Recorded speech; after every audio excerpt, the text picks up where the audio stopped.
Abigail Cannon here from Fiction Atlas Press, bring you another Indie Connection. And guess what, guys? It's November, and you know what that means? It means it's NaNoWriMo month. And to celebrate NaNoWriMo month, we're going to do things a little bit different this month. So every week this month, I'm going to be bringing you guys 4 books that were written during NaNoWriMo by indie authors that they have gone on to successfully publish. These will still be indie published books, but I want you guys to know that just getting through NaNoWriMo is an accomplishment in itself, and you can turn that book, after some editing, professionally and self-editing, and some marketing, you can turn that into a success story. It's not just 50,000 words you wrote. You can publish that book and be on your way to being a successful indie author. So without further ado, here are our picks for this week. The first book I have for you is called Queen of the Stars by Catherine Banks. Alara can pull the stars from the sky, literally. Afraid of what the warlords of Manola might do to her, she hides her powers, until she can't anymore. Discovering her past and bloodlines she possesses changes everything. She's much more important to the Seelie Fae than she ever dreamed possible.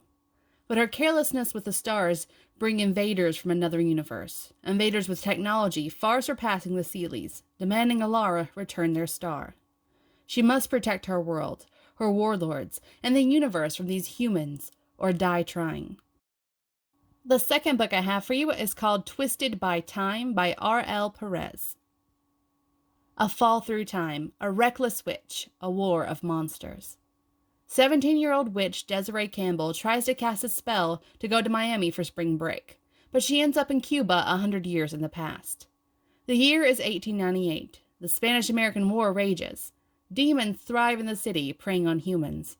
Desi is caught between the War of Mortals and the War of Monsters. She meets Oliver Garrick, a handsome American soldier and warlock.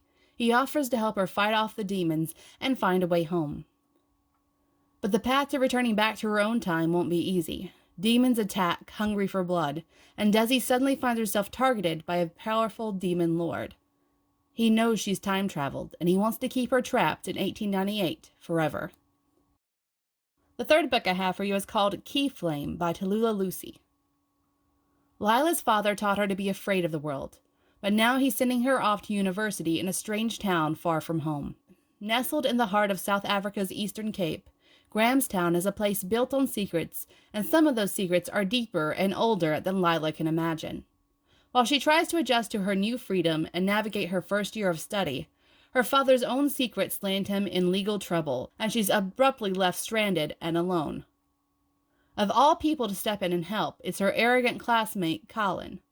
He's argumentative, brooding, and annoyingly mysterious, but he's also surprisingly kind, and when they're ensconced in his study, surrounded by old books and strange talismans, it's easy to forget how she's been warned he's bad news. The longer she stays in Grahamstown with Callan, the more her reality seems to unravel. Is the town haunted? Are ley lines real? Why is she suddenly having vivid dreams of a fantasy world she thought she'd made up? What was her father hiding about her childhood? Who is Callan really, and what will loving him cost her? And the last book I have for you is called Past Legends, an Arthurian fantasy novel by A.F. Stewart. An immortal witch of Camelot, a looming magical crisis, a destiny she's willing to reject. All Nimue wants is a peaceful life, but her past won't leave her alone. And when her friend Isolde brings news that her old rival Morgause has been abducted, an impending catastrophe lands on her doorstep, and worse, the wizard responsible is Nimue's ex, Nostradamus. Dragged into another adventure, Nimue confronts her former flame as he wages a desperate quest, only to be thrust deeper into an escalating crisis. As Nimue struggles to unravel what is happening, she discovers dark secrets that threaten the heart of magical energy. Now it's her fate to rescue magic for every witch and wizard, including her friends. Trouble is, she wants no part of being magic's savior. Will Nimue step up as a champion, or will she let the magical world die? Okay, that's all for me this week. I'll see you next week on the Indie Connection. Bye.